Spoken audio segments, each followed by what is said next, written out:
السلام علیکم ورحمۃ اللہ۔ سمینا جی، میں آپ کی شکر گزار ہوں کہ آپ نے یہ موقع فراہم کیا۔ تو جیسے جیسے مجھے جو جو کچھ یاد آتا جائے گا وہ میں بیان کرتی جاؤں گی۔ کئی دفعہ سیکوینس نہیں رہتا، کئی دفعہ کوئی واقعہ پہلے ہم بھول جاتے ہیں اور بعد میں کوئی یاد آ جاتا ہے، تو اس حساب سے۔ تو باقی یہ کہ جیسے کہ آپ نے پوچھا ہے کہ کن کن مشہور ادبی شخصیات سے ملاقاتیں رہیں، تو میں نے پتہ نہیں کل عرض کیا تھا یا نہیں کیا تھا کہ ادبی رسالوں میں چھپنا تو میں تبھی سے شروع ہو گئی تھی جب میں ابھی کالج میں تھی۔ میرا مطلب second year, third year, fourth year, ان دنوں میں ادبی رسالے جو تھے ان کو اپنی پوئٹری بھیجتی تھی۔ ڈاک کا ہی زمانہ تھا اس وقت تو، اور وہ سبھی اس کو خوشی سے چھاپتے تھے۔ اور آگ کے وہ تھے ایڈیٹر وزیر آغا صاحب تھے۔ ایک سیپ رسالہ نکلتا تھا، اس کے ایڈیٹر جو تھے وہ کیا تھے، نسیم دورانی صاحب تھے۔ تو اس طرح نقوش تھا، ادب لطیف تھا، اس کے ایڈیٹر ناصر زیدی صاحب تھے۔ تو اس طرح کر کے تو چیزیں بھیجنا شروع ہو گئی تھی، الحمدللہ چھپنا بھی شروع ہو گئی تھیں۔ احمد ادیب قاسمی صاحب سے بہت ملاقاتیں رہیں، اور بعض مشاعروں میں وزیر آغا صاحب سے ملنے کا موقع ملا، ناصر زیدی صاحب سے، ان لوگوں سے ملنے کا موقع ملا۔ لیکن بعد میں جب میری شادی ہو گئی، اور وہ بھی ایک ایسے شخص سے جو کہ خود بھی شاعر تھے اور تنقید نگار بھی تھے، اور ویسے پروفیشن کے حساب سے تو وہ سی ایس ایس انہوں نے کیا ہوا تھا، اور وہ اس وقت سینٹرل بورڈ آف ریونیو میں سیکنڈ سیکرٹری کے عہدے پر فائز تھے۔ وہ میرا خیال ہے اس وقت 18ویں گریڈ کا ہوتا تھا وہ عہدہ۔ تو بعد میں اللہ کے فضل سے ترقی کرتے کرتے پھر وہ 21ویں گریڈ تک پہنچے، اور 21ویں گریڈ پہ پہنچ کے وہ ریٹائر ہوئے۔ تو لیکن یہ کہ ان کے ادیبوں اور شعراء سے بہت مراسم تھے، جس کی وجہ سے قدرت اللہ شہاب صاحب بھی ہمارے گھر آیا جایا کرتے تھے ڈنرز وغیرہ پہ۔ ممتاز مفتی صاحب اور احمد فراز، افتخار عارف، رشید امجد، شبنم شکیل، ثروت محی الدین، کشور ناہید وغیرہ، تو ان لوگوں سے بہت آفن ملاقاتیں رہتی تھیں۔ یہ سب لوگ بھی مجھے جانتے ہیں، ان میں سے بہت سے لوگ تو اب فوت ہو گئے ہیں۔ مفتی جی بڑے مہربان تھے، بڑی لکھنے لکھانے کے بارے میں بہت اچھی ٹپس دیا کرتے تھے۔ جی، میں بعض باتیں کل میرے ذہن سے نکل گئی تھیں۔ اسٹوڈنٹ لائف میں نے آپ کو بتایا تھا کہ بڑی ایڈونچرس تھی، اور اس زمانے میں مختلف سٹیجز پہ جا کے صحافیوں وغیرہ کے ساتھ بھی الیگ سلیگ تھی، اور پریس کلب وغیرہ میں بھی جب صحافیوں نے کوئی احتجاجی جلسہ وغیرہ کرنا تو وہاں جا کر بھی نظمیں وغیرہ سنانی۔ ان دنوں میں ذرا بہت زیادہ میرا مائنڈ جو تھا وہ سوشلسٹ مائنڈ بنا ہوا تھا، اور کچھ کمیونزم اور سوشلزم سے کافی متاثر تھی۔ اور یہ جو کہتے ہیں نا بائیں بازو والے لوگ، ایک تو دائیں بازو والے تھے نا جماعت اسلامی وغیرہ، دوسرے بائیں بازو والے جو تھے ان کے ساتھ ہماری زیادہ سر ملتی تھی۔ تو ان دنوں میں اس طرح کی نظمیں لکھا کرتے تھے: سرخ انقلاب اب یہاں ضرور آئے گا، مثال کے طور ہیں تو بچگانہ سی، لیکن یہ کہ میں اس کے بھی اس عمر میں وہی کچھ اچھا لگ رہا ہوتا ہے، بعد میں اپنی ہی تحریریں بچگانہ لگنے لگتی ہیں، انسان آؤٹ گرو کر جاتا ہے۔ جیسے قائد اعظم سے کسی نے پوچھا تھا کہ پہلے تو آپ کانگریس کرتے تھے اور اب آپ مسلم لیگ کے وہ ہو گئے ہیں، اور مسلم لیگ کرتے ہیں اور کانگریس کو برا بھلا کہتے ہیں، تو یہ قائد اعظم نے فرمایا کہ جی میں کبھی 5ویں جماعت میں بھی پڑھتا تھا۔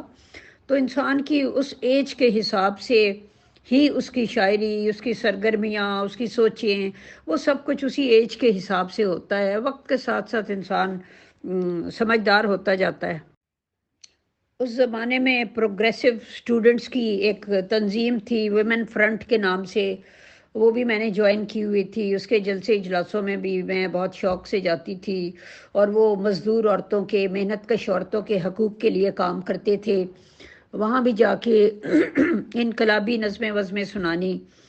تو اس قسم کے اس وقت لکھتے تھے: کبھی تو جگمگائیں گے میرے وطن کے بام و در، کبھی تو مسکرائے گی یہاں بھی ناچتی سحر، میرے مچلتے گیت کو نہ ہوگا پھر کسی کو ڈر، نئی صبح کا گیت سارا دیس مل کے گائے گا، سرخ انقلاب اب یہاں ضرور آئے گا. تو یونیورسٹی سے اپنا ماسٹرز کی ڈگری لینے کے بعد پھر میں فیلڈ میں آ گئی، اور بینگ اے صحافی، ایک رپورٹر کی حیثیت سے میں نے اپنے کیریئر کا آغاز کیا. اور مجھے سب سے زیادہ رپورٹنگ ہی پسند تھی، کیونکہ اس میں انسان مختلف جگہوں پہ جاتا ہے، لوگوں سے ملتا ہے، فنکشنز کی کوریج کرتا ہے. اس کے علاوہ اس کو بہت کچھ فیلڈ میں جا کے اس کو بہت کچھ سیکھنے کو ملتا ہے. اگر وہ سب ایڈیٹر وغیرہ ہو تو وہ ایک جگہ بیٹھ کے وہ سارا جو مٹیریل آ رہا ہوتا ہے اس سارے کو آرگنائز وغیرہ کرتا ہے، اس سے مجھے زیادہ دلچسپی نہیں تھی. میں تھوڑا بہت شاید وہ کام بھی کیا ہوگا 2-4 دن، لیکن بیسک میرا فیلڈ جو تھا وہ رپورٹنگ تھی. اور اس میں انٹرویوز لینے، مختلف لوگوں سے ملنا، یہ سارا کچھ جو مجھے پسند تھا، میری طبیعت کے موافق تھا.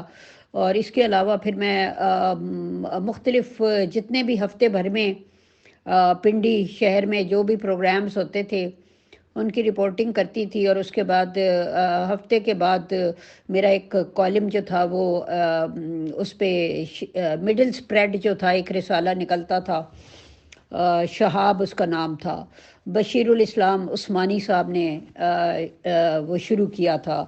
تو مڈل اسپریڈ میں سوشل راؤنڈ اپ کے نام سے وہ کالم چھپتا تھا، اور وہ خاصا پاپولر تھا.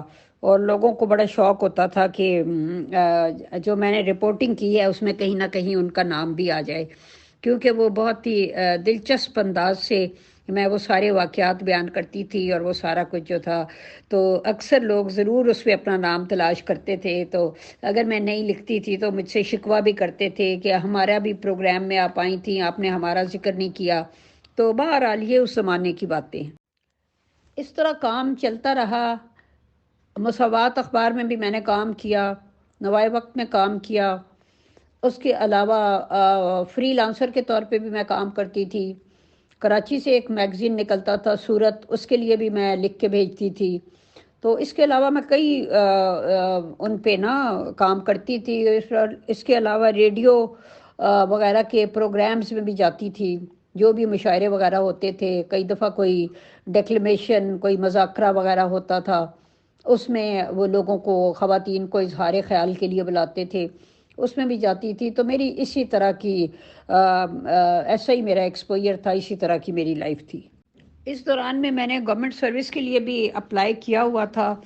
تو پھر مجھے وہ کال آ گئی، تو پھر میں منسٹری آف ٹورزم میں چلی گئی. منسٹری آف ٹورزم میں 17ویں گریڈ کے افسر کی حیثیت سے مجھے وہاں مطلب ہے کہ میں نے جوائن کر لیا، اور ایز پبلک ریلیشنز آفیسر کے طور پہ منسٹری آف ٹورزم میں نے کام شروع کر دیا.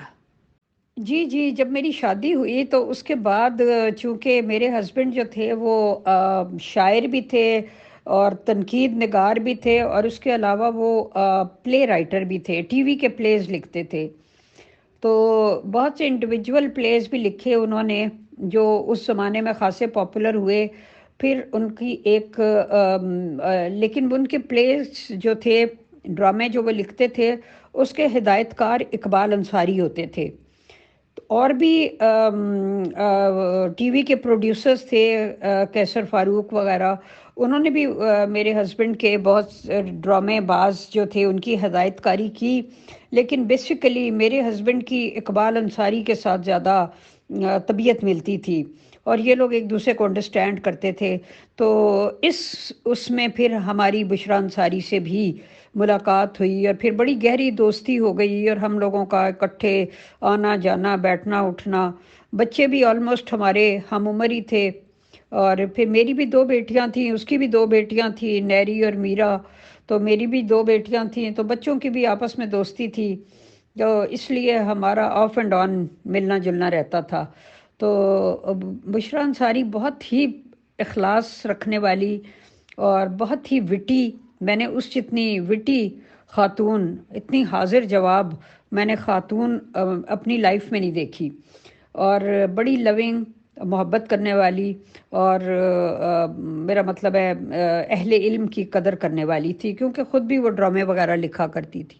جی، میرے ہسبینڈ کا ایک ڈرامہ جو تھا وہ 6 ایپیسوڈز پہ مشتمل تھا، منی سیریل تھا زنگار کے نام سے، جس میں توقیر ناصر نے اور شایان ملک نے اور پتہ نہیں نیلما دورانی نے شاید کام کیا تھا۔ وہ بڑا پاپولر ہوا تھا وہ، کیونکہ وہ بہت زبردست پلے اس لحاظ سے تھا کہ اس کی ملٹی ڈائمینشنل تھا، ایک سطح کا نہیں تھا بلکہ اس کی کئی گہری ڈائمینشنز تھی نا۔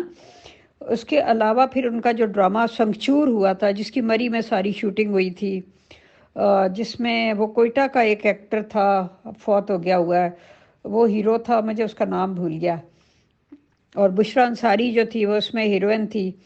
تو اس کے لیے پھر ایک مجھے اقبال انصاری نے کہا تھا کہ وہ انگریزی کی ایک نظم ہے کہ سرا سرا whatever will be future is not ours to see, کہ تم اس کا ترجمہ لکھو نا، اس کا منظوم ترجمہ لکھو۔ تو پھر میں نے اس کا ترجمہ اس میں لکھا تھا: جب میں ننھی منی سی تھی، میں نے اپنی ماں سے پوچھا کیا میں سندر پھول بنوں گی، دنیا میرے ہاتھ میں ہوگی، دھیرے دھیرے ماں کہتی تھی جو ہونا ہے جان سو ہوگا، مستقبل پر کس کا بس ہے، مستقبل کو کس نے دیکھا۔ تو یہ جو گیت تھا، اس کو پھر اس ڈرامے کا ٹائٹل سانگ بنایا گیا۔ تو بعد میں تو اس نظم میں پھر بہت چینجز آئیں اکارڈنگ ٹو اپنے حالات اور عمر وغیرہ، میں نے اس میں بہت سی تبدیلیاں کرتی رہی، اس میں بہت سے بند شامل ہوتے رہے، لیکن اس وقت اس میں صرف 3 بند تھے، جس میں ایک تو اپنے بچوں کے بارے میں تھا، اور اپنے بارے میں تھا، اپنے بچپن کے بارے میں تھا، اس کے بعد اپنی نوجوانی کے بارے میں تھا، اس کے بعد اپنے ماں بننے کے بارے میں تھا کہ اب میرے ننھے مننے ہیں جو مجھ سے پوچھتے رہتے ہیں کیا وہ سندر پھول بنیں گے، دنیا ان کے ہاتھ میں ہوگی، دھیرے دھیرے میں کہتی ہوں جو ہونا ہے جان سو ہوگا، مستقبل پر کس کا بس ہے، مستقبل کو کس نے دیکھا۔ تو یہ بڑا پاپولر ہوا تھا، اس کو بشرا نے بھی گایا تھا، اس کو وہ بینجمن سسٹرز تھی نا، وہ جو 3 بینجمن سسٹرز تھیں ایک زمانے میں، اس میں سے شبانہ جس کا نام تھا، اس نے بھی اس کو گایا تھا، اور یہ سب چیزیں تھیں، لیکن اب پتہ نہیں کہاں گم ہو گئیں۔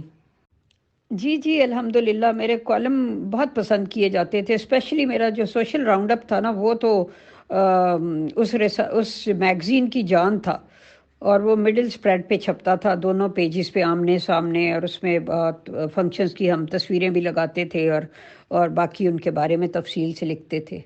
جی الحمدللہ، میرے کالم بہت پسند کیے جاتے تھے، اسپیشلی میرا جو سوشل راؤنڈ اپ تھا نا، وہ تو اس میگزین کی جان تھا، اور وہ مڈل سپریڈ پہ چھپتا تھا، دونوں پیجز پہ آمنے سامنے، اور اس میں فنکشنز کی ہم تصویریں بھی لگاتے تھے، اور باقی ان کے بارے میں تفصیل سے لکھتے تھے۔ جی، تو میں پھر یہ آپ کو بتا رہی تھی کہ میں منسٹری آف ٹورزم میں آ گئی، اور اس دوران ہی میری شادی ہو گئی راحت نسیم ملک صاحب سے، جیسا کہ میں ان کے بارے میں تھوڑا سا پہلے بتا چکی ہوں۔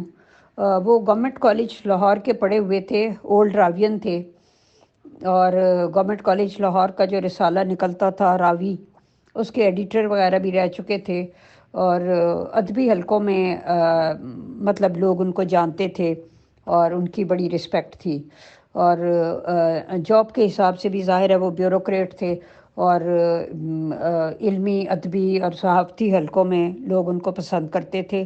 پھر ان کی وجہ سے پھر مجھے بہت سے لوگوں سے ملنے کا موقع ملا۔ ہم دونوں ہی شاعری کرتے تھے، لیکن چونکہ راحت صاحب بہت منجے ہوئے شاعر تھے اور کرٹک بھی تھے، لہٰذا وہ میری شاعری کو بھی بہت ہی تنقیدی نظروں سے دیکھتے تھے، اور اگر میں کبھی کوئی غزل نئی لکھتی اور ان کے سامنے پیش کرتی تو وہ اس پوری کی پوری پہ کاٹا لگا دیتے تھے اور کہتے تھے اس کو دوبارہ لکھو۔ تو میرے شعری ذوق کو نکھارنے میں اور علم و ادب کے لحاظ سے سرپرستی میں ایک لحاظ سے انہوں نے بہت اہم کردار ادا کیا، کیونکہ شروع میں تو بندے کو بہت برا لگتا ہے، کیونکہ شاعری اپنی مانوی اولاد کی طرح ہوتی ہے۔ آپ نے اتنے چاؤ سے لکھا اور بڑے فخر سے اپنی سہیلیوں وہیلیوں کو سنایا تو آپ کو داد کے ٹوکرے ملے، لیکن جب آپ نے اپنے ہسبینڈ کے سامنے رکھا تو انہوں نے ہر شعر پہ ناک منہ چڑھایا اور اس کے اوپر پورا کاٹا لگا دیا۔ ایک دفعہ میں نے، یا وہ اس کے اوپر فنی قسم کے کمنٹس لکھ دیتے تھے، یعنی اس کو وہ خاطر میں ہی نہیں لاتے تھے، تو جس کی وجہ سے ہماری نوک جھونک بھی ہو جاتی تھی۔ مثلا میں نے ایک غزل لکھی، اس میں کچھ نئے اشعار شامل کیے، تو میں نے لکھا کہ ایک پرانی غزل نئے اضافوں کے ساتھ، تو انہوں نے اس کے اوپر کاٹا مار کے لکھ دیا ایک پرانا پان نئے کتھے چونے کے ساتھ۔ لیکن بہرحال میں یہ سمجھتی ہوں کہ یہ جو شاعر نازک مزاج ہوتے ہیں اور ان کی شاعری پہ ذرا سا بھی کہا جائے کہ بھئی یہ بات ٹھیک نہیں، وہ بات ٹھیک نہیں، تو وہ آپ کے پیچھے ہی پڑ جاتے ہیں، تو وہ ساری زندگی کچھ نہیں سیکھ سکتے۔ اس لیے کہ جب تک انسان اپنے لکھے ہوئے کو کاٹ نہیں سکتا تب تک وہ آگے نہیں بڑھ سکتا، اور جب تک وہ کسی کی تنقید کی چھری کے نیچے نہیں آتا تب تک وہ ہرگز ترقی نہیں کر سکتا۔ تو اساتذہ کے جو ڈانٹ ڈپٹ ہوتی ہے نا، وہ بھی شاگرد کے بھلے کے لیے ہوتی ہے، تو اس لحاظ سے میں نے ان سے بہت کچھ سیکھا۔ یہاں مجھے ایک دلچسپ واقعہ یاد آیا کہ ہماری شادی کو ابھی ہارڈلی 1 سال ہی ہوا تھا، اور ہماری ایک چھوٹی سی بچی تھی، اور ان دنوں میں مجھے ایک مشاعرے کا انویٹیشن آیا، جو اس زمانے میں وہ ضیاء الحق کا دور تھا، بھٹو کو نئی نئی پھانسی لگی تھی، اور ویمن ڈویژن والوں نے وہ مشاعرہ کروایا تھا، اور وہ خالص لیڈیز کا مشاعرہ تھا۔ تو میں تو چھوٹی بچی کی وجہ سے جانا نہیں چاہ رہی تھی، لیکن میرے ہسبینڈ جو تھے وہ میری علمی سرگرمیوں کی بہت زیادہ، مطلب ان کو رسپیکٹ دیتے تھے، اور انہوں نے مجھے اصرار کیا کہ نہیں تم چلی جاؤ، تم کافی عرصے سے بالکل بچی کے ساتھ گھریلو بن کے رہ گئی ہو، تو تمہیں جانا چاہیے، تمہیں اچھا لگے گا، ساری تمہاری شاعرہ دوستیں ووستیں آئی ہوں گی۔ تو انہوں نے کہا، میں نے کہا بچی ہے چھوٹی، انہوں نے کہا بچی کی فکر نہ کرو میں سنبھال لوں گا، تو تم چلی جاؤ۔ خیر ان کے اصرار پہ میں چلی گئی۔ جی بالکل، یہ بہت ہی اچھی پڑھی لکھی اور ایجوکیٹڈ فیملی، سوفسٹیکیٹڈ علم اور ادب، کیونکہ ان کے والد صاحب بھی جو تھے احمد بشیر صاحب، وہ بہت بڑے ادیب تھے، اور ان کی والدہ بہت سوفسٹیکیٹڈ خاتون تھیں۔ وہ پروین عاطف جو بشرا کی پھپھو تھی، اس کے ساتھ بھی بہت ملاقاتیں رہیں، بریگیڈیئر عاطف کی بیوی، وہ بھی بہت ہی میرا مطلب ہے زبردست قسم کی لکھنے والی تھی، اور بہت اچھی خاتون تھیں، یعنی ان سے مل کے دل خوش ہو جاتا تھا۔ جس زمانے میں اس میں نیشنل سینٹر کی اسسٹنٹ ریزیڈنٹ ڈائریکٹر رہی، اس زمانے میں وہ وہاں آیا کرتی تھی، وہاں ہم بہت سے پروگرامز کروایا کرتے تھے، تو وہ بھی پروین عاطف اکثر آتی تھی، ہمارے آفس میں آ جاتی تھی، میں اور نرگس عوان ہوتے تھے۔ مختار عوان تھے ملتان کے منسٹر تھے پیپلز پارٹی کے، ان کی وائف تھی نرگس عوان۔ تو ہم لوگ پھر پروین عاطف کو چائے وائے پلاتے تھے اور ان سے گپ شپ کیا کرتے تھے، تو she was a very very nice person. جی تو میں بتا رہی تھی کہ میرے اس مشاعرے میں میرے ہسبینڈ نے اصرار کر کے مجھے بھیج دیا۔ جب میں وہاں پہنچی تو وہاں یہ سب آئی ہوئی تھیں، کشور ناہید تھی، شبنم شکیل، پروین شاکر، ثروت محی الدین، اور بہت سی جو خواتین شاعرات تھیں پنڈی اسلام آباد کی، وہ سب موجود تھیں۔ تو بڑے عرصے بعد میری ان سب سے ملاقات ہوئی تھی، تو اس لیے ہم لوگ سٹیج پہ تو بیٹھے ہوئے تھے، اپنی گپ شپ میں بزی تھے، تو اتنے میں اچانک ہی میرا نام پکار لیا گیا۔ میں مینٹلی پریپیئر نہیں تھی، نہ مجھے ذہن میں تھا کہ مجھے کب بلایا جائے گا غزل پڑھنے کے لیے، اور میں نے جلدی میں اپنی ڈائری اوپر نیچے الٹ پلٹ کی تو میرے سامنے ایک غزل آئی اور وہ میں نے پڑھ دی۔ اب میں آپ کے سامنے وہ غزل جو ہے نا، اس کے کچھ اشعار رکھتی ہوں جنہوں نے بعد میں بہت ہنگامہ برپا کر دیا۔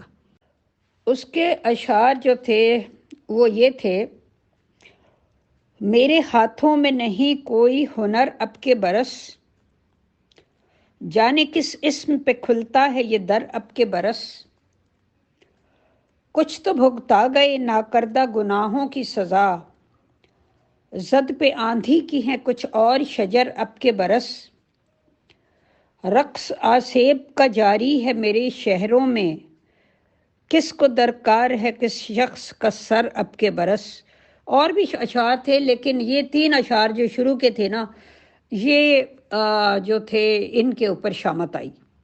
اب مزے کی بات یہ ہوئی کہ رات کو کوئی 12 بجے کے قریب یہ مشاعرہ ختم ہوا، اور اگلے دن صبح 7 بجے جنرل عارف نے سیکریٹریٹ میں میرے ہسبینڈ کو بلوا لیا۔ یہ دیر سے آفس جانے کے عادی تھے، لیکن صبح سے ان کی ڈھونڈیاں پڑی ہوئی تھی۔ جب یہ آفس گئے تو ان کو پتہ چلا کہ جنرل صاحب کے 3 فون آ چکے ہیں کہ جیسے ہی راحت نسیم ملک صاحب آفس میں آئیں وہ فوری طور پہ میرے پاس سیکریٹریٹ میں حاضر ہو جائیں۔ اب میں نے آپ کو بتایا کہ یہ ضیاء الحق کا دور تھا۔ جب میرے ہسبینڈ جنرل عارف کے پاس پہنچے تو انہوں نے یہ غزل ان کے سامنے رکھ دی اور کہا کہ یہ غزل آپ کی بیوی کی ہے، جو انہوں نے رات کو ویمن ڈویژن کے زیر اہتمام ہونے والے ایک مشاعرے میں پڑھی ہے، کیا آپ اون کرتے ہیں؟ تو میرے ہسبینڈ نے کہا جی بالکل میں اون کرتا ہوں، میری بیوی کی ہے یہ غزل۔ تو انہوں نے کہا کہ آپ کی بیوی نے ایک سرکاری ملازم کی بیوی ہوتے ہوئے یہ جرت کیسے کی کہ وہ فیلڈ مارشل ضیاء الحق صاحب کے بارے میں کہہ رہی ہیں کہ کس کو درکار ہے کس شخص کا سر اب کے برس۔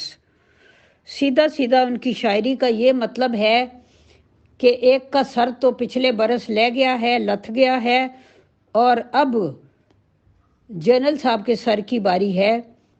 تو جنرل ضیاء الحق اپنے سر کے ساتھ اس قسم کا مذاق پسند نہیں کرتے، یہ الفاظ تھے اس کے۔ اب آپ سوچیں کہ میرے ہسبینڈ نے بار بار اس غزل کو پڑھا، وہ کہتے ہیں میں نے ان شعروں کے کئی مطلب نکالنے کی کوشش کی، لیکن جس طرف وہ کہہ رہا تھا یہ شعر اسی طرف جا رہا تھا۔ میں نے اسے کہا بھی کہ شاعر لوگ جو ہوتے ہیں وہ تمثیلات سے کام لیتے ہیں۔ اس نے کہا کہ ملک صاحب ایدا کوئی اور مطلب کٹ کے دسو سوائے ایدے کہ کچھ تو بھگتا گئے ناکردہ گناہوں کی سزا، یعنی کہ ناکردہ گناہ کی سزا میں بھٹو کو پھانسی ہو گئی، اور اب کس کو درکار ہے کس شخص کا سر اب کے برس۔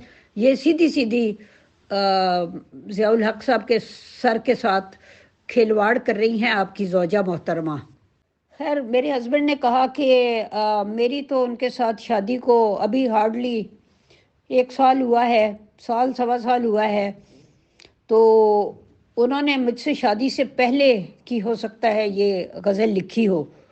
تو وہ کہنے لگے کہ ٹھیک ہے آپ ایسا کریں کہ یہ ثابت کر دیں ہم پر، اپنی شادی کا کارڈ لے کر آئیں جس پہ تاریخ ہو کہ آپ کی شادی کس تاریخ کو ہوئی تھی، اور ساتھ میں یہ آپ سے شادی سے پہلے لکھی گئی ہے، اگر کہیں چھپی ہے تو وہ ہمیں پیش کر دیں، تو یہ معاملہ رفع دفع ہو سکتا ہے۔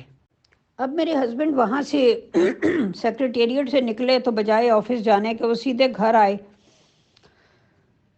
اور مجھے کہنے لگے کہ کی پڑھ آئے ہو مشاعرے وچ؟ میں نے لہک لہک کے غزل سنانی شروع کر دی۔ میں نے کہا یہ پڑھی تھی۔ کہنے لگے پھر سانو تے مروا دیتا تسی۔ میں نے کہا ہیں کیا ہو گیا، خیریت ہے؟ تو انہوں نے مجھے ساری بات بتائی۔ انہوں نے کہا کہ پورے مشاعرے کی ریکارڈنگ ہو رہی تھی، اور تب مجھے یاد آیا کہ میرے سامنے کشور ناہید اور شبنم شکیل اور یہ لوگ بیٹھے ہوئے تھے۔ انہوں نے بار بار مجھے داد دے دے کے مکرر کر کے وہ شعر 3 4 دفعہ پڑھوائے تھے، تاکہ وہ میرا مطلب ہے وہ اچھی طرح ریکارڈ ہو گئے تھے۔ تو وہ ساری ریکارڈنگ بھی اس نے میرے ہسبینڈ کے سامنے پیش کر دی تھی۔ تو یہ سارا کچھ ہوا۔ اب وہ مجھے کہنے لگے کہ کیا یہ کہیں چھپ چکی ہے؟ اور میں نے کہا مجھے تو یاد نہیں، میں تو کئی رسالوں کو بھیجتی ہوں، اب مجھے کچھ بھی یاد نہیں ہے۔ تو بہرحال ہم نے بچی اس کی دادی کو پکڑائی، اور ہم دونوں میاں بیوی ایک رسالوں کا جو ڈھیر تھا، انبار تھا ہمارے گھر میں ادبی رسالوں کا، ہم ان میں غرق ہو گئے، تلاش کرنے لگے کہ بھئی یہ غزل کہیں چھپی ہے کہ نہیں چھپی۔ ڈھونڈ ڈھونڈ ڈھونڈ کے آخر چھپی ہوئی مل گئی، اور وہ چھپی ہوئی کس رسالے میں تھی؟ نیا دور میں۔ اور وہ رسالہ جو تھا اس کی ایڈیٹر تھی محترمہ کشور ناہید صاحبہ، اور وہ رسالہ میرا خیال ہے اس وقت یہ کیا کہتے ہیں سرکاری رسالہ تھا۔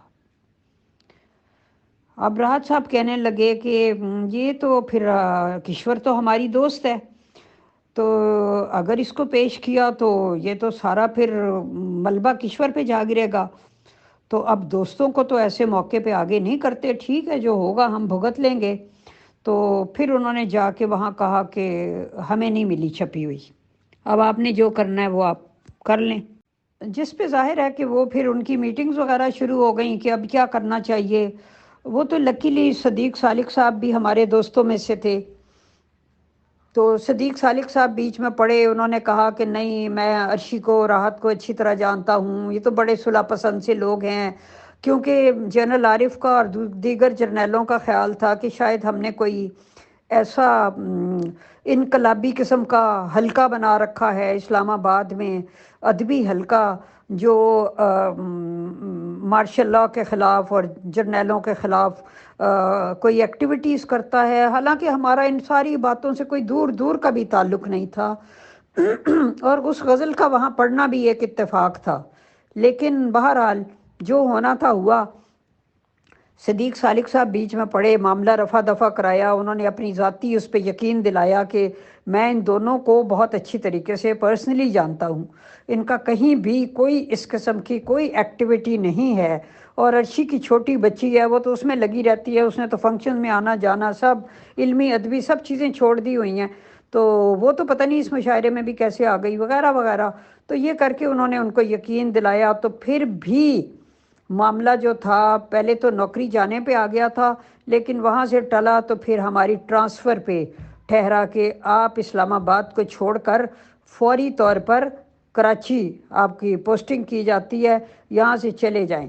ان کا مطلب یہ تھا کہ اگر یہاں ہمارا کوئی ایسا ادبی حلقہ ہے جو اس قسم کی انقلابی حرکات کرتا ہے تو ہمارا اس کے ساتھ کنیکشن کٹ جائے، تو لہٰذا انہوں نے ہمیں ایک طرح سے اسلام آباد بدر کی سزا دی اور کراچی بھیج دیا۔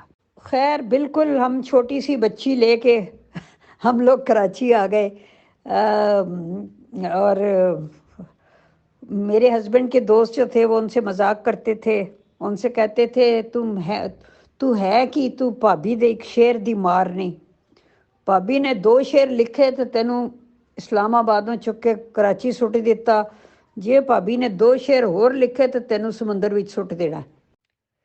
لیکن وہ جیسے کہتے ہیں کہ کبڑے کو لات راس آ گئی، تو یہ جو ٹرانسفر ہوئی تو اس کا ہمیں فائدہ ہوا، وہاں ہمیں بہت اچھے اچھے دوست احباب ملے، لیکن شاعری کا جو میرا سلسلہ تھا وہ تقریباً کٹ کے رہ گیا، کیونکہ ہمارا اٹھنا بیٹھنا تب زیادہ جو کراچی کے ملٹی ملینر اور بلینر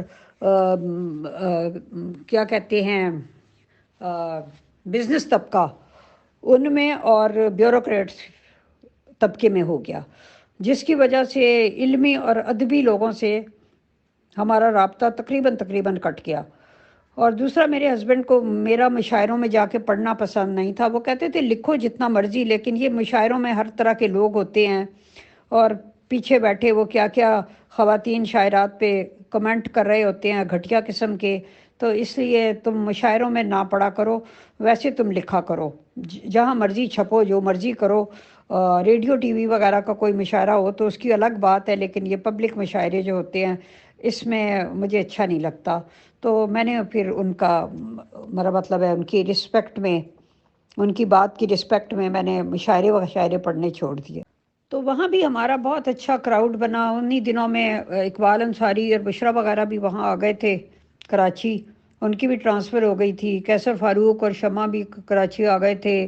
وہاں پہ ہماری انور مقصود صاحب سے، امو سے، ان کی بیوی جو ہیں عمرانہ امو ہم ان کو کہا کرتے تھے، ان سے ہماری ملاقات ہوئی. اور ہماری بہت ایک ٹی وی کراؤڈ اور اس طرح کا ہمارا ایک جو تھا نا وہ والا حلقہ جو تھا وہ بن گیا. تو میری شاعری میں ایک لمبا وقفہ آ گیا. کراچی میں تو ہم 9 سال رہے، لیکن اس سے آنے کے بعد بھی پھر میں شاعری پتہ نہیں کرنے کو میرا دل نہیں کیا. تقریباً شاعری میں کوئی 18 سے 20 سال تک کا وقفہ آ گیا، جس کے دوران میں نے بس ایک دو چیزیں لکھی. ایک دفعہ ہسبینڈ سے لڑائی ہوئی تو ایک نظم لکھی، سمجھوتا. اور دوسری دفعہ ایک خاتون مجھے ایک ڈنر میں ملی اور مجھے کہنے لگیں کہ آپ تو شاعرہ نہیں ہیں، آپ تو بہت اچھا لکھا کرتی تھیں، کیا آپ بھی لکھتی ہیں؟ مجھے شاعری کا بڑا شوق ہے، کبھی ہم لوگ ایک ایکسکلوسیو میٹنگ کریں تو میں آپ سے کچھ سنوں. تو تب مجھے اچانک یاد آیا کہ اوہ میں تو لکھا کرتی تھی. اس لڑائی کے بعد جو میں نے ایک نظم لکھی تھی فوری طور پہ، وہ ذرا غصے میں لکھی گئی تھی، لیکن میں یہاں شیئر کر دیتی ہوں. پھر ان خاتون سے میں نے آپ کو بتایا کہ ملاقات ہوئی، تو تب میں نے ایک نظم لکھی، بد ذوقوں کی بھیڑ میں ایک سخن فہم کے ملنے پر. کیونکہ ہم جن لوگوں میں ان دنوں میں اٹھتے بیٹھتے تھے وہ سارے ادب کے لحاظ سے بد ذوق تھے. نہ تو بیوروکریٹس میں سے کسی کو علم و ادب سے کوئی خاص شغف تھا. ہاں وہ اس کو تفریحی طور پہ ضرور استعمال کرتے تھے کہ ہاں چلو کوئی اچھا لکھتا ہے تو سنا دے، ان کی تھوڑی تفریح ہو جائے. اور نہ ہی وہ جو بزنس کراؤڈ تھا جن کی بیویاں ہر وقت ڈائمنڈز اور پتہ نہیں کہاں کے سفائر اور کہاں کے نیلم اور کہاں کے روبیز کی باتیں کیا کرتی تھیں، ان کو شعر و ادب سے کیا واسطہ تھا. لیکن اب کچھ اتفاق تھا کہ ہم کراچی میں ایسے گروہ جو تھا اس میں ہمارا اٹھنا بیٹھنا بہت زیادہ ہو گیا. تو پھر میں ان سخن فہم خاتون سے ملی اور پھر ہم نے بہت سی ادبی باتیں کیں اور بہت انہوں نے مجھ سے کہا مجھے کچھ سناؤ. غزلیں سنی اور بڑی ایک بھرپور سی محفل رہی جس میں صرف میں اور وہ خاتون تھے. تو پھر گھر واپس آ کر میں نے وہ نظم لکھی جو میں یہاں شیئر کرتی ہوں. ہاں جی، السلام علیکم. مرشی ملک صاحبہ، میں ابھی سن رہی تھی بڑے انہماک سے، میرے ذہن میں سوال ہی آیا اس سے پہلے کہ بھول جاؤں. یہ جو آپ پہ سوال اٹھایا جاتا ہے جماعت احمدیہ کی جانب سے کہ آپ کی کتب جو ہیں ان کے پلیٹ فارم سے چھپی اور آپ کو رائلٹی وہ دیتے رہے، اس میں اس کی ذرا وضاحت کر دیجئے، کیونکہ میں چاہتی ہوں کہ بہت سے لوگ جو اس پہ اٹھاتے ہیں وہ ایک دفعہ کلیئر ہو جائیں، ان کو جواب مل جائے. میں جانتی ہوں اس کا جواب بہت اچھی طرح، بلکہ اور بھی بہت سے سوالوں کے میں بخوبی جانتی ہوں، کیونکہ میں سمجھتی ہوں کہ جتنا بڑی اچھی طرح سے لکھنے والے کی حیثیت سے بھی کہ کس طرح یہ کام ہوتے ہیں اور تمام تر معاملات کو بڑی اچھی گہری نظر سے دیکھتی ہوں. میں خود گزرتی رہتی ہوں ان چکروں میں، لیکن میں صرف چاہتی ہوں کہ جو ان لوگوں کو یہ جواب مل جائے جن کی طرف سے بار بار یہ سوال ایسے اٹھائے جاتے ہیں آپ کے اوپر. جی، ہر دور کی اپنی اپنی مشکلیں ہوتی ہیں. اس زمانے کی اور طرح کی مشکلیں تھیں. اس زمانے میں ذرا جرنلسٹ زیادہ میرا مطلب ہے کہ ایک کاروبار زیادہ بن گیا ہے اور لفافہ صحافی زیادہ ہو گئے ہیں. لیکن میں اس وقت چونکہ اپنے حالات زندگی بیان کر رہی ہوں، اس لیے میرا ابھی ذرا سارے کچھ کو علمی لحاظ سے کمپیریزن کرنے کے موڈ میں نہیں ہوں. ابھی میں اپنا لائٹ موڈ میں اپنی لائف کے جو امپورٹنٹ واقعات ہیں جیسا کہ سمینہ جی نے چاہا تھا میں وہ بیان کر رہی ہوں. تو لیکن آپ کو پتہ ہی ہے ہر فیلڈ میں ہر دور کی اپنی اپنی مشکلات ہوتی ہیں. جی عفاف، بہت شکریہ. آپ کا سوال بہت ریلیونٹ ہے. میرا خیال تھا میں یہ سب کچھ اپنے وقت پہ اس کو بیان کروں گی تفصیل سے، لیکن اب آپ نے پوچھ ہی لیا ہے تو میں اس کو یہیں بیان کر دیتی ہوں. وہ ایسا ہے کہ جماعت احمدیہ میں اسلام آباد میں میرا خیال ہے میں واحد شاعرہ تھی جس کو لوگ اس حیثیت سے جانتے پہچانتے تھے اور نام وام جو تھا وہ مشہور تھا. اب صورت حال یہ ہوئی کہ ہمارے یہاں ایک مربی صاحب تشریف لائے، وہ پہلے لاہور میں ہوتے تھے، ان کا نام تھا حنیف احمد محمود صاحب۔ تو حنیف احمد محمود صاحب جو مربی تھے وہ لکھنے پڑھنے کا شغل خود بھی رکھتے تھے، اور لاہور کی لجنہ میں جب وہ رہے تھے تو وہاں بھی انہوں نے ان کو کتابیں چھاپنے کی طرف اور لکھنے پڑھنے کی طرف توجہ وغیرہ دلاتے رہے تھے، تو جس کی وجہ سے وہاں کی لجنہ نے کافی ان کی پبلیکیشنز وغیرہ منظر عام پہ آئیں۔ تو جب حنیف محمود صاحب اسلام آباد تشریف لائے تو انہوں نے کہا کہ بھئی آپ لوگوں نے ہماری لجنہ کی صدر صاحبہ سے کہا کہ بھئی آپ لوگوں کے یہاں کوئی لکھنے پڑھنے کا رواج نہیں ہے، کوئی کتابیں آپ لوگ نہیں چھاپتے اس طرح کر کے، کیونکہ یہ ان کا پسند تھا، ان کو یہ فیلڈ، وہ خود بھی کچھ نہ کچھ لکھتے رہتے تھے۔ تو ہماری صدر صاحبہ نے کہا کہ ہمارے یہاں تو ایسا کوئی نہیں ہے، نہ ہم نے کوئی ایسی چیز لکھی ہے جس کو چھاپا جائے۔ تو ہمارے ہاں ایک شاعرہ ہیں جو کہ بہت اچھی شاعری کرتی ہیں، تو اگر آپ چاہیں تو ان کا مجموعہ کلام ہم چھاپ سکتے ہیں۔ تو مربی صاحب نے کہا کہ جی آپ دکھا دیں مجھے ان کا مجموعہ کلام۔ تو مربی صاحب نے دیکھا، لیکن چونکہ مربی صاحب شاعر نہیں تھے لہٰذا انہوں نے اس بات سے قطع نظر کہ شعر میں ایک ہلکا سا حرف بھی اوپر نیچے ہو جائے تو وہ وزن سے گر جاتا ہے، انہوں نے اس مسودے پر بہت سی جگہوں پر دائرے بنا کے نشان لگا دیے، جیسے اگر میں نے کہیں پاگل کا لفظ لکھا ہے تو انہوں نے وہاں دیوانہ کر دیا، اس طرح کئی مصروں میں انہوں نے اپنی سوجھ بوجھ کے مطابق تبدیلی کر دی۔ تو جب وہ مجھے ملا واپس مسودہ تو میں نے سر پیٹ لیا، میں نے کہا یہ تو شاعری ہے، شاعری میں تو ایک لفظ بھی آگے پیچھے ہو جانے سے بالکل اس کا بیڑا غرق ہو جاتا ہے۔ تو میں نے مربی صاحب سے کہا کہ مربی صاحب آپ کیا شاعری کرتے ہیں؟ تو انہوں نے کہا نہیں۔ تو میں نے کہا پھر آپ کو ان باتوں کا نہیں پتہ، اس میں پلیز آپ نے بالکل میری شاعری کے اوپر مطلب ہے کہ اس کی اصلاح نہیں کرنی ہے کسی بھی قسم کی، کیونکہ میں خوب جانتی ہوں شاعری کے اسرار و رموز، اور اتنی عمر ہو گئی مجھے اس فیلڈ میں۔ تو انہوں نے کہا کہ اچھا چلیں ٹھیک ہے۔ تو بہرحال ہم یہ چاہ رہے ہیں کہ اس کو چھاپیں اور لجنہ اماء اللہ کی طرف سے چھاپا جائے۔ تو لجنہ اماء اللہ کے ریکارڈ پہ کچھ کام آ جائے کہ یہ لجنہ بھی کوئی علمی ادبی کام کرتی ہے۔ تو اس طرح سے کر کے انہوں نے کہا کہ کیا آپ یہ اپنا مسودہ دینے کو تیار ہیں؟ لجنہ اماء اللہ اس کے اوپر خرچہ کرے گی، اس کو چھپوائے گی اور اس کو بیچے گی، اور بس مطلب ایک آدھ کتاب آپ کو بھی مفت مل جائے گی مطلب مجھ پر یہ احسان تھا۔ تو خیر اینی ہاؤ، تو میں نے کہا چلو ٹھیک ہے۔ میرا تب تک موڈ نہیں تھا، اور گھر میں بھی اگر کبھی بات ہوتی تھی تو میرے ہسبینڈ کہتے تھے کہ نہیں ابھی نہیں چھپنا، ابھی چھپوانے کی کوئی ضرورت نہیں ہے۔ لیکن جب میں نے اسے اصرار کیا کہ بھئی ہماری لجنہ اماء اللہ اس کو چھاپنے کے لیے تیار ہے، تو انہوں نے کہا پھر آپ اپنی احمدی شاعری جہاں مرضی چھپواتی پھریں، اس سے مجھے کچھ لینا دینا نہیں ہے، لیکن جو باقی شاعری ہے غزل وغیرہ اور نظم وغیرہ کے میدان میں، اس پہ میں نہیں سمجھتا کہ ابھی اس قابل ہے کہ وہ چھپے۔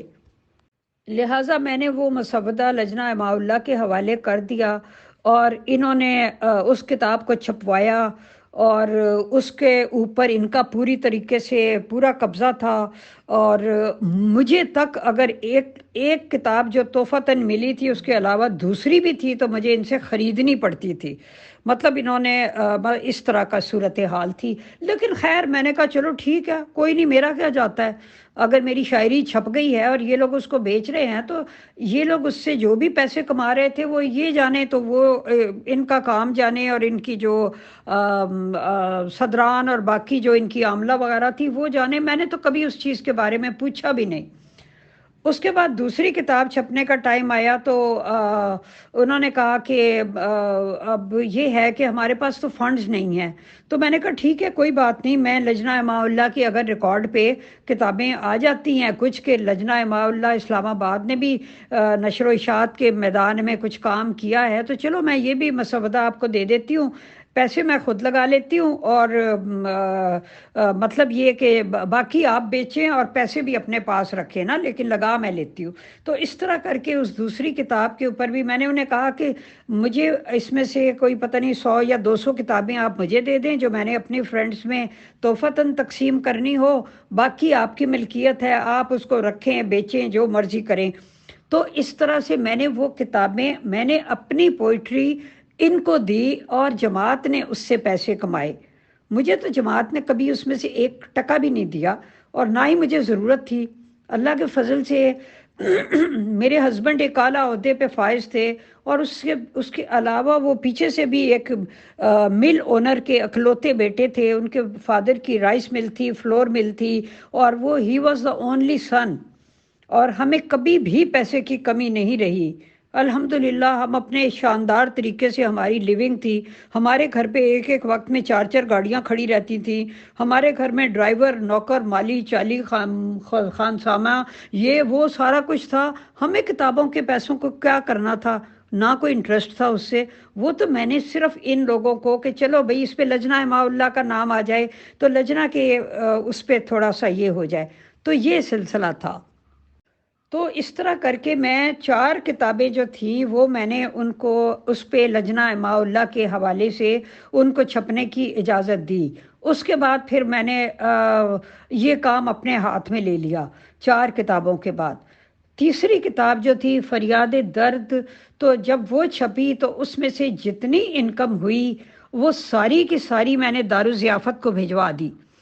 ان کو میں نے 45,000 روپیہ ایک دفعہ بھجوایا، 45,000 روپیہ دوسری دفعہ بھجوایا، بلکہ کافی عرصے تک انہوں نے مجھے رسید بھی نہیں بھیجی کہ ہمیں ریسیو ہو گیا ہے۔ تو پھر جب میں نے اصرار کیا تو انہوں نے کہا ہم نے تو بھیج دی تھی، پتہ نہیں کہیں ڈاک میں گم ہو گئی ہوگی۔ پھر میں نے اصرار کیا کہ نہیں، مجھے نہیں ملی، ڈاک میں کیسے گم ہو گئی؟ پھر انہوں نے مجھے رسید وسید بھیج دی تھی، لیکن اب ظاہر ہے انسان چیزیں سنبھالتا تو نہیں ہے۔ تو خدا گواہ ہے، مجھے میرے خدا کی قسم ہے جو میں نے کبھی 1 ٹکا بھی، آپ کو پتہ ہے جماعت تو غریب لوگوں کی بھی مدد نہیں کرتی، انہوں نے کہاں سے میری کتابیں بیچ بیچ کے مجھے دینا تھا، اور نہ ہی مجھے ان کی اس کی کوئی ضرورت تھی۔ شروع کے مسودے میں ان کو اس لیے دیتی رہی کہ اس درد سری سے کہ وہ جو پہلے شعبہ اشاعت سے اجازت لو، تو یہ کرو تو وہ کرو، وہ سارے کام پھر چونکہ مربی صاحب خود ہی کر لیتے تھے اس قسم کے کام، تو میں نے بھی کہا چلو ٹھیک ہے، چھپ رہی ہیں خود بخود تو چھپتی رہیں، ٹھیک ہے، پیسے میں جتنے لگا سکتی تھی لگا دیتی تھی، تو باقی ہو سکتا ہے تھوڑے بہت یہ بھی لگا دیتی ہوں، لیکن مجھے نہیں یاد کہ پہلی کتاب کے سوا کبھی بھی انہوں نے کوئی پیسہ لگایا ہو۔ تو یہ سلسلہ جو تھا، باقی اس کے بعد جتنی کتابیں منظر عام پہ آئیں وہ سب ان کی پھر میں نے منظوری خود لی۔ میں نے ان کو خود عبدالحی صاحب کوئی ہوتے تھے شعبہ اشاعت میں، تو ان کو میں مسودے کی پتہ نہیں 2 یا 3 وہ کاپیاں بھیجتی تھی، اس کے بعد وہ دیکھتے تھے، اس کے بعد کہیں کہیں وہ کچھ گول دائرے بھی لگا دیتے تھے، اور میں نے انہیں کہا تھا کہ کہیں کوئی پروف کی غلطی ہو تو آپ دیکھ لیجئے گا، لیکن پلیز آپ شعروں کو نہ چھیڑیے گا، کیونکہ شعروں کو جب تک شاعر نہ چھیڑے وہ دوسرا بندہ جو ہے وہ اس کا بیڑا غرق کر دیتا ہے۔ اور اس کے بعد تو پھر آہستہ آہستہ وہ ٹائم بھی آیا 2017، 18، 19 وغیرہ، جب میں نے جو کتابیں چھاپیں اس میں ایک کتاب تھی کاغذ کا قرض، وہ کتابیں میں نے بیرون ملک بھجوائیں۔ ایک عورتوں کی سے ریلیٹڈ ساری نظمیں تھی، لجنہ سے ریلیٹڈ، جس کا نام تھا حیا پہچان ہے میری، اور ایک نظم تھی، ایک کتاب تھی خاک ہوں مجھ کو کیمیا کر دے۔ یہ کتابیں میری دنیا کے ہر ملک میں تقریباً گئیں، آسٹریلیا، ناروے، امریکہ، کینیڈا، جرمنی، اور یہ میں نے اپنی ذاتی حیثیت میں، اپنی جو ذاتی دوستیں میری علم و ادب کے سلسلے میں بن گئی تھیں ان کو میں نے بھجوائی، اور انہیں میں نے کہا کہ اس سے جتنا بھی پیسہ حاصل ہو وہ آپ لوگ وہاں ہی اپنے ہی ملک میں تحریک جدید میں دے دیں۔ تو اس بات کی وہ عورتیں اگر اب وہ میری دشمنی میں مکر نہ گئی ہوں تو اپنے اولاد کی قسم کھا کے کہہ سکتی ہیں کہ یہ کتابیں میں نے ان کو، کتابیں میں نے چھپوائیں، ان کے جو بھجوانے کا خرچہ تھا وہ لاکھوں میں ہوا، کیونکہ آپ کو پتہ ہے اتنے اتنے بڑے کتابوں کے کارٹن کتنے بھاری ہوتے ہیں، اور وہ ٹی سی ایس اور ڈی ایچ ایل اور ان ساری کمپنیوں کے ذریعے جب باہر جاتے ہیں تو ان کے اوپر کتنا پیسہ لگتا ہے۔ ایک ایک کارٹن بھجوانے میں مجھے 37,000 اور 30,000 اور کہیں 24,000 اور کہیں 18,000 اور کہیں 50,000 ایک کارٹن بھجوانے میں لگتا تھا۔ تو میں نے تقریباً کوئی 15 سے لے کر 20 لاکھ روپیہ تک اس چیز پہ خرچ کیا کہ اس سے جماعت کو فائدہ ہو۔ اور میں نے ان لوگوں کو کہا کہ میری کتابیں 1 پاؤنڈ یا $1 کی بیچیں، لیکن انہوں نے وہاں اس کی قیمت اتنی زیادہ رکھی، بعض نے اپنے سٹالز پہ، کہ ان کو 5 پاؤنڈ اور 7 پاؤنڈ اور 10 یورو ان کی قیمت رکھی، جس کی وجہ سے وہ پتہ نہیں اب کتنے میں بکیں اور کیا ہوا اور کیا نہیں ہوا۔ جو پرسنل لیول پہ خواتین نے بیچیں، انہوں نے بعض نے مجھے رسیدیں دکھائیں کہ یہ ہم نے آپ کے نام کی رسید کٹوا لی ہے، اب آپ چاہیں تو پیسے ہم آپ کو بھیج دیں، آپ تحریک جدید میں دے دیں یا ہم خود دے دیں۔ تو میں نے کہا آپ دے دیں ادھر ہی، ایک ہی بات ہے، خدا کے میں نے تو خدا کے خاطر دینے ہیں نا، تو ادھر چلے گئے ادھر چلے گئے، میں نے تو کبھی کسی سے حساب بھی نہیں مانگا۔ تو خدا گواہ ہے کہ 20 لاکھ روپیہ تو میں نے اپنے پلے سے خرچ کیا ان کتابوں کو چھپوانے پہ، ان کو بھجوانے پہ۔ اور یہاں بھی میں نے جو 1,000 روپے کی کتاب تھی وہ بھی میں نے انہیں کہا کہ آپ 200 کی بیچو، لیکن یہ لوگ اپنی مرضی سے کبھی 500، کوئی 700، کوئی 800، جتنا مرضی اپنے سٹالوں پہ رکھ کے بیچتے رہے، لیکن میں نے کبھی کسی سے کوئی پوچھ گچھ نہیں کی۔ بہرحال یہ ایک ایسی سچائی ہے، بالکل ٹھیک ہے، اس کا اظہار بہت ضروری تھا۔ تو اس لیے میرا مطلب ہے اچھا کیا آپ نے یہ سوال کر لیا، یہ بات کلیئر ہو گئی۔ اور وہ بہت سی خواتین جانتی ہیں کہ کتابیں ان کو بھجوائی گئی اور انہوں نے پھر آگے اس تحریک جدید میں جمع کرائے یا نہیں کرائے۔ میں نے تو کبھی مڑ کے کسی سے پوچھا تک نہیں، کسی نے خود ہی مجھے کہا کہ جی ہم نے کروا دی ہیں۔ ربوہ اتنی کتاب گئی جس کا حساب کوئی نہیں۔ اور جو وہاں پہ کوئی پتہ نہیں ڈاکٹر عبد الخالق صاحب یا کون تھے، انہوں نے بھی کہا کہ آپ کی کتابیں تو لائک ہاٹ کیکس یہاں پہ بک گئیں اور پتہ نہیں کتنے 1,000 روپے جمع ہوئے ہیں، اب آپ کہیں تو میں آپ کو بھجوا دوں۔ میں نے کہا جی میں نے ایک نیت کی ہوئی ہے دل میں کہ ان کتابوں سے جو بھی آمدنی ہوگی وہ سب تحریک جدید میں جائے گی، تو میں نے کہا آپ وہیں جمع کرا دیں، تو انہوں نے کہا ٹھیک ہے، پھر انہوں نے وہیں جمع کرا دیا ہوگا۔ بہرحال میں نے کبھی مڑ کے ان باتوں کی خبر نہیں لی، مجھے یہ تھا کہ چلو بھئی یہ اس میں ایسا کلام ہے جو جماعت کے مرد و زن کے لیے فائدہ مند ہے، تو چلو یہ ان تک پہنچ جائے گا اور جو پیسے ہوں گے وہ تحریک جدید میں چلے جائیں گے۔ تو یہ اس کی اصل حقیقت ہے۔ جی مجھے بھی افسوس ہوتا ہے جب میں یہ باتیں سنتی ہوں بعض لوگوں کی، جو کہتے ہیں تم جماعت کی شکر گزار ہو، تمہارے اوپر جماعت نے تمہاری کتابیں بیچ بیچ کے تمہیں پیسے دیے۔ او بھائی میں کوئی غریب مفلس تھی، میں اللہ کے فضل سے 21ویں گریڈ کے بیوروکریٹ کی بیوی تھی جو پیچھے سے بہت بڑا مل اونر تھا، تو مجھے ان پیسوں کی کیا ضرورت تھی؟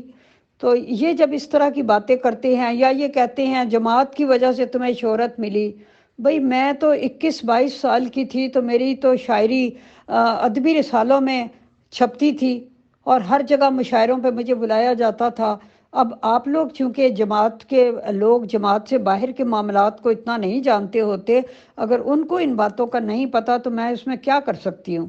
ورنہ میں تو ریڈیو ٹی وی کے مشاعروں میں جایا کرتی تھی اور ہر جگہ ادبی کراؤڈ میں میرا نام لوگ جانتے تھے۔ یہ تو میں نے اپنے آپ پہ باہر کی دنیا حرام کر لی جماعت احمدیہ میں آنے کے بعد، اور بس جماعت احمدیہ کی ہی ریلیٹڈ نظمیں لکھی، خلافت کے بارے میں بے حساب میں نے شاعری کی اور تربیتی نظمیں لکھی۔ میں نے تو باہر کی دنیا حرام کر لی۔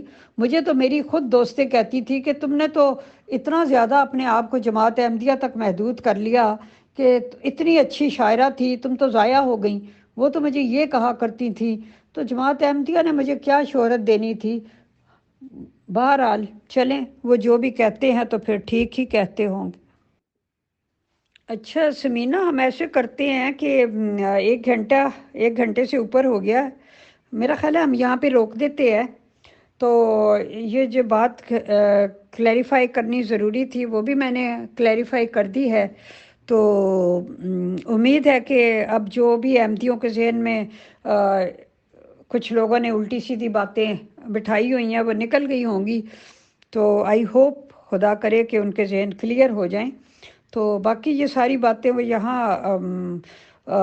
جماعت احمدیہ کی جو لجنہ یہ جو اسلام آباد والے ہیں ان سے بھی معلوم کر سکتے ہیں کہ انہوں نے کبھی بھی مجھے میری کتابوں کے پیسے اگر دیے تو میں نے وہ سارے کے سارے خدا کی راہ میں دے دیے۔ میں نے قسم کھائی ہوئی تھی کہ خدا نے مجھے یہ گفٹ دیا ہے، خدا نے مجھے یہ گفٹ دیا ہے شاعری کا، اور اس نے میرے قلم میں روانی رکھی ہے، تو میری طرف سے اس سے کبھی بھی جو بھی آمدنی ہوگی وہ سارا کچھ جو ہے وہ میں خدا کی راہ میں ہی دے دیا کروں گی۔ اور چھپواتی بھی میں خود تھی، اور پھر اس سے جو بیچنے کے بعد اگر کوئی پیسے ویسے ہوتے تھے وہ بھی میں خدا کی راہ میں دے دیتی تھی۔ جیسا کہ میں نے آپ کو بتایا کہ دارالضیافت کو 2 دفعہ میں نے کتاب فریاد درد کے 45 ہزار روپے بھیجے، کیونکہ میں سمجھتی تھی کہ یہ ایک ایسا شعبہ ہے۔ مجھے کئیوں نے کہا اس وقت کہ فلاں اس مد میں ضروری ہیں، اس میں دے دو، اس میں دے دو۔ میں نے کہا نہیں، مجھے نہیں پتا ان مدوں سے کس کو کیا فائدہ پہنچ رہا ہے، چلو لنگر خانے سے کم از کم ہر غریب امیر روٹی تو کھا رہا ہے نا، وہاں جا کے جس کو بھی ضرورت ہوتی ہے وہ ٹھہر بھی جاتا ہے، اس کو کھانا بھی مل جاتا ہے، تو اس کا تو پریکٹیکل فائدہ مجھے نظر آتا ہے، اس لیے میں اسی کو بھیجوں گی۔ تو یہ میں اس طرح کر کے اس کو بھیجا کرتی تھی۔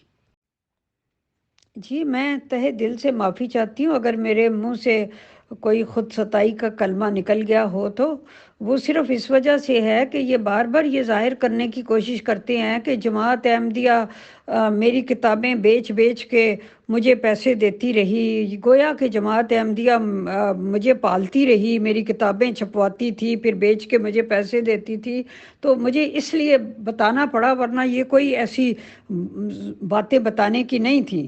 میں اپنی شخصیت کا اور اپنی علمی اور ادبی شخصیت کا تعارف جیسا کہ سمینا جی نے کہا تھا وہ آپ سے کروانا چاہتی تھی، لیکن مجھے یہ اسلام آباد کی لجنہ سب میرے حالات جانتی ہے، میری لیونگ کو، میری سٹینڈرڈ کو، میرے حالات کو، میرے سب کچھ کو یہ لوگ بہت اچھی طرح سے جانتے ہیں۔ یہاں کسی سے بھی آپ پوچھ سکتے ہیں۔ باقی آپ میجر جنرل نوری صاحب سے پوچھ سکتے ہیں ہیومینٹی فرسٹ کے لیے میں نے کس طرح سے اس میں کنٹریبیوشن کی ہے، میں نہیں وہ اپنے منہ سے بیان کرنا چاہتی۔ آپ وصیت کے دفتر والوں سے پوچھ سکتے ہیں کہ میں نے اپنی جائیداد میں سے، اپنی ہر چیز میں سے سب ادائیگیاں جو ہیں وہ مکمل کر دی تھیں، اور ان کے سرٹیفکیٹ میرے پاس ہیں، اور وہ سب کچھ میرے پاس موجود ہے۔ تو یہ سب کچھ میں تبھی کر سکتی تھی نا جب خدا تعالیٰ نے مجھے یہ توفیق دی ہوتی۔ تو آپ میجر جنرل نوری صاحب سے جا کے پوچھ لیجئے، اور وہ سب رپورٹیں میرے پاس بھی موجود ہیں جو وہ مجھے اس کے بعد بھجواتے تھے، جہاں جہاں میں نے کنویں لگوائے، جو کچھ کیا، یہ سب کچھ جماعت کے سارے بڑوں کو پتہ ہیں۔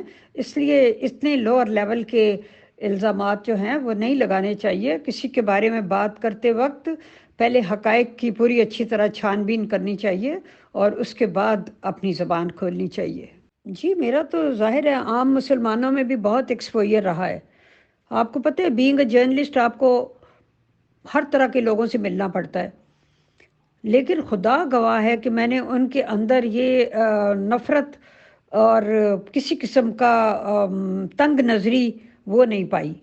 میرا سارا سسرال جو تھا وہ سنی مسلمان تھے وہ، لیکن یہ کہ خود میرے ہسبینڈ بھی، لیکن یہ کہ میں نے کبھی کسی اتنے بڑے سسرال سے جو ککے زئی سسرال تھا اس میں کبھی کسی سے کوئی بھی جماعت احمدیہ کے خلاف ایک فقرہ، ایک لفظ یا میری ذات کے خلاف میں نے 32-34 سال میں جتنی بھی میرے ہسبینڈ زندہ رہے اس میں میں نے ایک لفظ نہیں سنا۔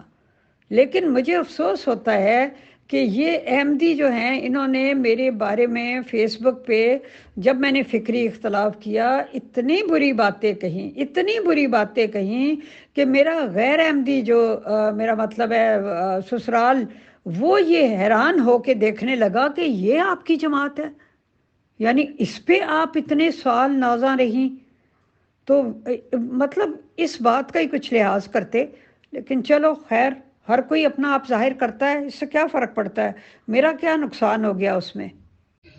عرشی ملک صاحبہ، دنیا صحافت میں اور دنیا ادب میں آپ کا بہت بڑا مقام ہے. آپ نے بہت زیادہ محنت کی ہے اور ایک بہت بڑا نام کمایا ہے، چاہے وہ ادب کا میدان ہو یا جرنلزم کی دنیا ہو.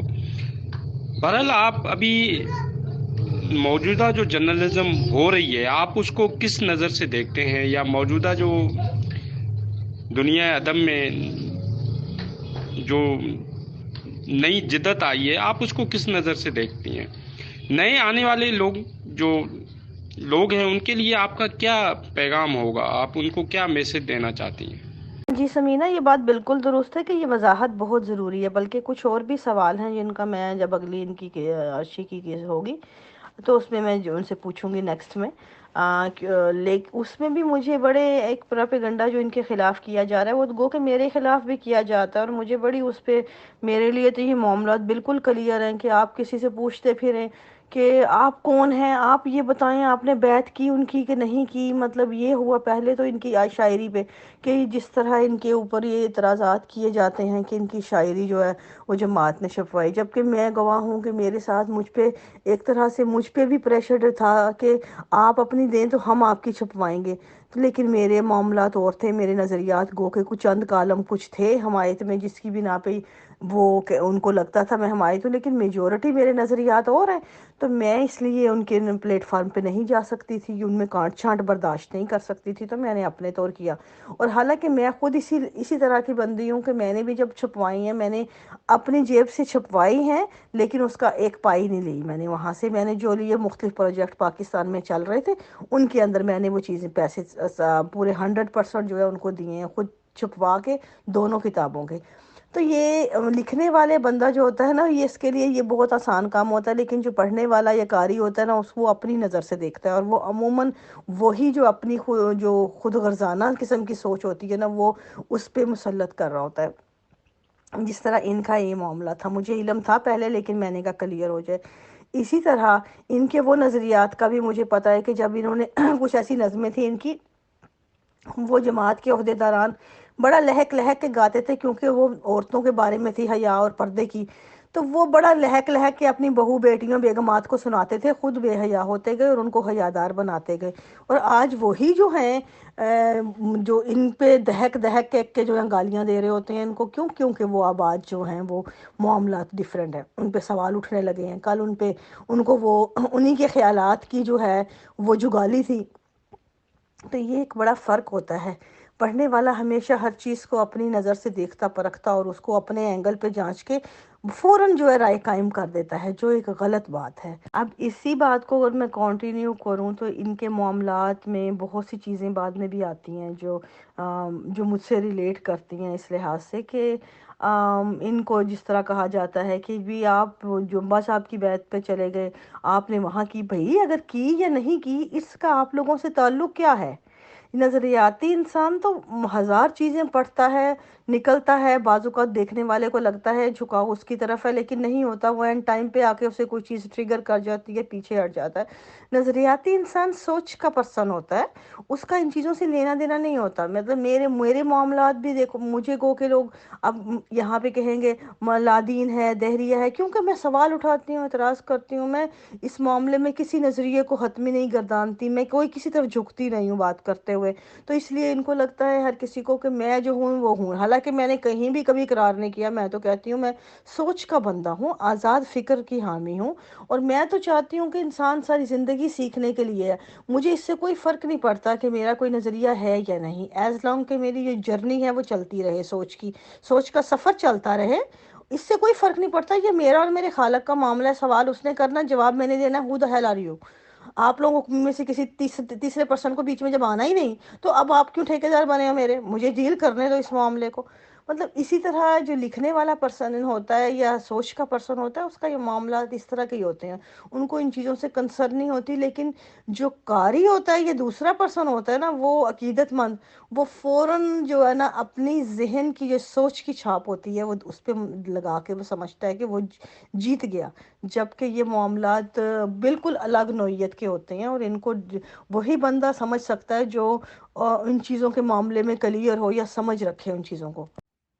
جی حفیظ بھائی، میں تو بہت عاجز انسان ہوں. میں نے کیا کسی کو میسج دینا ہے؟ بس ہر انسان کو چاہیے جہاں بھی ہے، جس جگہ بھی ہے، جس شعبے میں ہے، جو بھی کام کر رہا ہے، وہاں سچائی اور آنیسٹی سے کام کرے اور دوسروں کے ساتھ ایک ہمدردی اور شفقت سے پیش آئے. بس میں اس کے سوا میں کیا کہہ سکتی ہوں. اور خدا اسی پیغام پہ مجھے بھی عمل کرنے کی توفیق دے. جی السلام علیکم. یہاں پہ میں یہ بات بھی کہوں گی کہ احمدیت کی وجہ سے عرشی کو نقصان ہوا ہے، بلکہ وہ نقصان اس طرح سے ہوا ہے کہ ظاہر ہے یہ اتنی بڑی شاعرہ تھی، اگر یہ جماعت ان کے ساتھ ساتھ نہیں لگی ہوتی تو ان کو پورا پاکستان جان رہا ہوتا اور بہت اچھی طرح سے ان کی پذیرائی ہوتی. لیکن یہ جماعت کی وجہ سے یہ اپنے آپ کو انہوں نے محدود کر کے رکھا، جس کی وجہ سے یہ اتنا مطلب کہ شیئر نہیں ہو سکی پورے پاکستان میں. تو اس کا جماعت کا تو ان کو بلکہ بہت بڑا نقصان ہوا ہے میرے خیال میں. جی بالکل، آپ نے ٹھیک کہا کہ نظریاتی انسان جو ہے وہ ایک سوچنے والا انسان ہوتا ہے، وہ آؤٹ گرو کرتا رہتا ہے، وہ شخصیات کے ساتھ نہیں چمٹتا بلکہ وہ اپنی سوچ کا سفر جاری رکھتا ہے. اب یہ وہ باتیں ہیں جن کو عام ذہن کے لوگوں کو سمجھانا اتنا مشکل ہے کہ انسان اس مشکل میں پڑنے کی بجائے کہہ دیتا ہے کہ میں اس پہ بات نہیں کرنا چاہتا، کیونکہ اس کو پتہ ہوتا ہے کہ جس سے اسے بات کرنی ہے اس کا نہ تو وہ کیلیبر ہے اور نہ اس نے کبھی سوچ کا سفر کیا ہے، اور نہ اس کے نزدیک ان باتوں کی کوئی ویلیو ہے. اس نے اپنے ذہن میں کچھ خانے بنائے ہوئے ہیں، وہ ہر بندے کو کہیں نہ کہیں فٹ کرنا چاہتا ہے. یہ احمدی ہے، یہ بریلوی ہے، یہ جمبا کے گروپ کا ہے، یہ شیعہ ہے، یہ فلانا ہے، ڈھمکانا ہے. اس کا دل چاہتا ہے کہ وہ کہیں نہ کہیں فٹ کر لے تاکہ اس کو سہولت ہو جائے اس بندے کو لتاڑنے، مارنے، پیٹنے اور اس کے اوپر فکرہ زنی کرنے، فکرہ بازی کرنے کی. لیکن جب وہ دیکھتا ہے یہ بندہ میرے بنائے ہوئے کسی خانے میں فٹ نہیں بیٹھ رہا تو پھر وہ انکمفرٹیبل ہوتا ہے اور مسلسل اس کے پیچھے پڑا رہتا ہے، مختلف سوال کر کر کے. اس کا دل چاہتا ہے کہ میں نے جس طرح زندگی میں چیزوں کو خانوں میں لوگوں کو بانٹ رکھا ہے اس حساب سے میں ان کی چھترول کرتا ہوں، تو یہ بندہ کسی خانے میں کیوں نہیں فٹ آ رہا تاکہ میں اس کی 10 نمبر کی جوتی سے چھترول کروں. تو ہماری مرضی ہے، ہم ابھی سوچتے ہیں، ہماری سوچ کا سفر جاری ہے. انسان کے اپنے انر جو سفر ہوتے ہیں، کبھی جنہوں نے کیے ہوں وہ تو ان باتوں کو بڑی اچھی طرح سمجھ لیتے ہیں، اور نہ ہی وہ اتنے تنگ نظر ہوتے ہیں کہ انسانوں کو خانوں میں بانٹ کے اور ان کا چھترول کرنے لگیں. لیکن جن لوگوں نے یہ سب کچھ کبھی نہیں کیا ہوتا، کسی ایک جگہ پیدا ہو گئے ہوتے ہیں اور مرتے دم تک انہوں نے اسی پہ چمٹے رہنا ہوتا ہے، اور نہ انہوں نے کبھی اس سے بڑھ کے کچھ سوچا ہوتا ہے. انہیں اپنے جنازے کی اور اپنے بچوں کی شادیوں کی فکریں ہوتی ہیں، تو پھر یہ وہ جانے، ان کا ہیڈک جانے. ہمارا یہ کوئی مسئلہ نہیں ہے. مریں گے تو کہیں کوئی گاڑ ہی دے گا. آج تک کبھی کوئی ڈیڈ باڈی باہر پڑی ہوئی دیکھی نہیں میں نے تو اتنی عمر میں کہ کہیں گزرتے ہوئے پتہ چلا ہو کہ اس بیچارے کو کسی نے دفن نہیں کیا، یہ ادھر سڑک پہ پڑا ہے پچھلے 3 ہفتے سے. جی زائدہ، آپ کی اس بات سے میں 100% متفق ہوں. بالکل ایسا ہی ہوا. بلکہ جماعت کی طرف حد سے زیادہ جھکاؤ کی وجہ سے اور اتنی بڑی بڑی رقمیں چندوں میں دینے کی وجہ سے، اور ہر دفعہ جتنا بھی خسارہ ہے، چلو بھئی یہ F10 کے حلقے کا وہ سارا میں پورا کر دیتی تھی کہ چلو خیر ہے. اس دفعہ بھی بھئی ہمارا یہ ٹارگٹ پورا نہیں ہو رہا تو پھر میں کہتی تھی چلو میں پورا کر دیتی ہوں، ٹھیک ہے. ان سب کی وجہ سے اور نظریاتی اختلاف کی وجہ سے میرے اور میرے ہسبینڈ کے رشتے میں بھی کچھ کھچاؤ سا آیا. لیکن میں کہتی ہوں آفرین ہے اس شخص پہ جس نے اس کے باوجود ان ساری آسائشوں سے جو اس نے میرے لیے پرووائڈ کی ہوئی تھی کبھی ہاتھ نہیں کھینچا. اور اتنا بڑا میرا سسرال جو وزیر آباد، سودرا، ایمن آباد، لاہور اور کراچی تک پھیلا ہوا تھا، کبھی کسی نے اس بارے میں ایک لفظ بھی نہ کبھی احمدیت کے خلاف اور نہ کبھی میرے خلاف بولا، اور یہ بات کبھی زیر بحث ہی نہیں آئی میرے پورے سسرال میں اتنے سالوں میں۔ تو یہ ان لوگوں کے اوپر آفرین ہے۔